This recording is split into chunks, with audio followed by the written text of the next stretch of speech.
Retro Future. Good day, ladies and gentlemen, this is Bonsert of Radio Retro Future, and today I have a simple video for you. That's because I'm starting a new job this week and we have to prepare a booth for Elfia on the weekend. So if you are in the Netherlands and you want to say hi, we are in the Dark Forest with our cinema, and we also have a number of games for you to enjoy.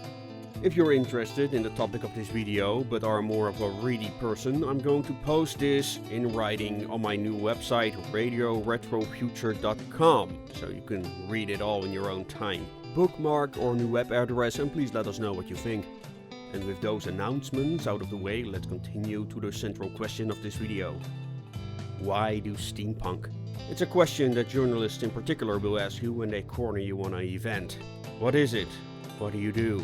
I managed to create a series that is pushing over an hour now, trying to explain just that, and I'm not nearly done. But the central question for today is, why relate your pastime activities with a style that isn't even properly defined? Why associate yourself with a label when you have so many other activities and topics that you enjoy or are passionate about? After the whole debacle surrounding the Steampunk World Fair this year, and the attempt to revive it under a different name failed, because of something I will summarize as internet drama, people may start to ask themselves, is it even worth the hassle? Like it or not, when you get involved in a costume subculture like cosplay, goth, fantasy, it's like becoming part of an adoptive family. You have your close cousins, your estranged aunts, and your creepy uncles. A lot of good will come from it, but with the good also comes the bad. People within these communities will protect one another for better or for worse. But when the straw breaks the camel's back, emotions run high, and the blame gets passed around, only to be forgotten, and in the end nobody learned anything. It's a reason people become sick and tired of being part of a community in general. After all, we adopted the label to become part of something bigger than ourselves. A construct where we found a home, a place where our skills and passions would be admired instead of being observed as some abnormality. The community might be a cabinet of curiosities by outsiders looking in, but you know you're not the only person inside of that cabinet. You are with others just like you. It's a home away from home, a dream house made manifest that you can visit from time to time. Yet reality demands we only join the others inside the cabinet at certain times. Sometimes we don't find the time at all, and when you hear all the awful noises coming from the other side of the closet door, you think, why would I possibly want to go back in there? There's a whole world out there filled with possibilities. Why do I want to return to this closet of all places? So you turn your back at the cabinet. You still hear people talk about it. Some ask you whether you intend to return or not. But you have other priorities, so whatever. But priorities change. Other small things change. The colleague at work where you discussed Game of Thrones with has moved on. The game store on the corner is closed down. And a Magic the Gathering forum that you frequented has gone on a banning spree for some reason, and conversation has run stale. So once again, you need a change of environment. So you look at places that you're already familiar with, retrace your steps and find that the cabinet is still there. Maybe worn down and dusty. It ain't as you remembered, but it didn't go anywhere. So you open the cabinet once again and you find all its splendor. Everything you are passionate about is there, just as you expected it would be. And the people are there as well. Some familiar, some are not. But despite this, you know these people care about the same things you do. Yet, they are also very different from you. But it's not what makes you different, it's what unites these people. It's what you are passionate about. So much, in fact, it supersedes all other issues like politics that have a tendency to divide and unite people in all the wrong ways. At the office, you feel like you're walking on broken glass because of the slightest remark could spark a firestorm. But once in the closet, you can separate yourself from a reality that wants to remind you there are things you can't change. Obligations, bills, a world in conflict. Not to say these things are not important, but so is being yourself. That's a luxury to some people, maybe even most. Sure, you can say that labels such as metal, goth, punk are words made up by the normies to segregate anything that doesn't conform as different, something not worth mainstream, corporate or political attention. But what people do once pushed into a corner is form communities, unattended by mainstream forces, and are free to develop in any way, shape or form its participants please until it becomes a well-established subculture with its own traditions, style and sense of identity. Adopting a label such as steampunk is a matter of personal choice. It's a difference between a chosen identity and a one that is forced upon you by society and ideologues. It's why members of such communities feel such kinship, but it's also the reason why they become so hostile towards people they feel endanger the cohesiveness of said community. Justified or otherwise. But enough about that. Of all subcultures, why did I get involved in steampunk? But one has to realize there's no such thing as the steampunk. But there are steampunks, and those happen to be the group of people I feel most comfortable with. As a community, they have succeeded in ways I have not seen anywhere else yet. For one, they have created a set of traditions and activities by themselves. Tea dueling, teapot racing for example, are played worldwide. Not saying that other groups don't have activities like these, but in most cases they were not created by the community itself. During cosplay conventions you can be sure to encounter Dance Dance Revolution, or DDR, and karaoke, because it's important to that culture, but it was initially created by major companies. It's an example how many, if not most of these fandoms are focused on consuming and imitating existing media.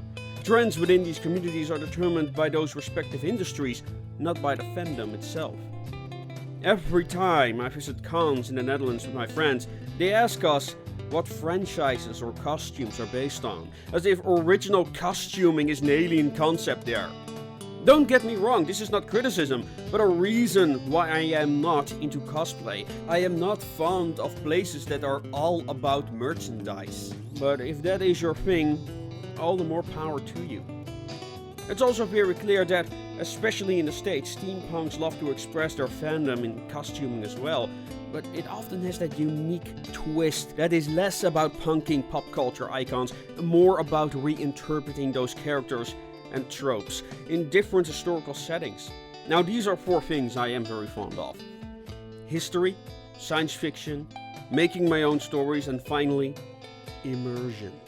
Steampunk is unique in how it combines these 4 elements. Steam makers who create the props that the genre is well known for often make up stories surrounding their creation as if these machines were part of alternate timelines. And that is what it is all about, to lose oneself in the environment and story. So it's no coincidence this is something steampunk spent so much time and energy on. But why do steampunk, other than that it is just another passion of mine? Because it inspires me.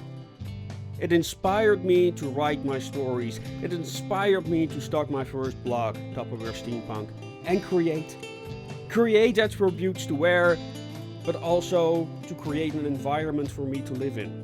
Yeah, thinking about it, I created a cabinet of curiosities for myself to live, but people like to come here as well.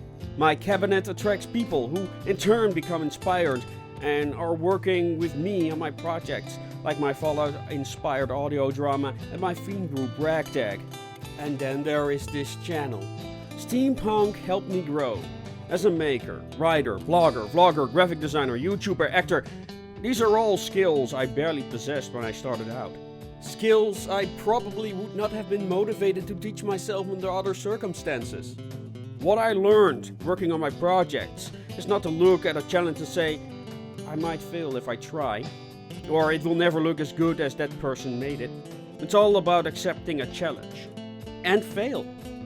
If you succeed at everything you do, you are probably afraid to challenge yourself. What I see around me are a great many people with wonderful ideas, but they refuse to commit out of fear of failure. And you know what? It sucks when you fail, but at least you had fun doing it. It's the reason gamers play games on the toughest difficulty, because that makes it all the more rewarding when they do succeed. One might say what we do is all about make-believe and escapism, but all the things I created these past 5 years are real. and they had an impact on my life and who I became as a person. Even if my adventures in steampunk end up in disaster, nothing can take away what I learned these past few years, and maybe one day all this determination might pay off in ways I could never have foreseen. Matter of fact, they may already have paid off in ways I did not foresee. And I think steampunk can help many people this way, but they have to do it. As a small addition to this long ramble, as a worldwide community, steampunk has had some setbacks, just like some of my projects, but what any of us need to do is let the past be the past.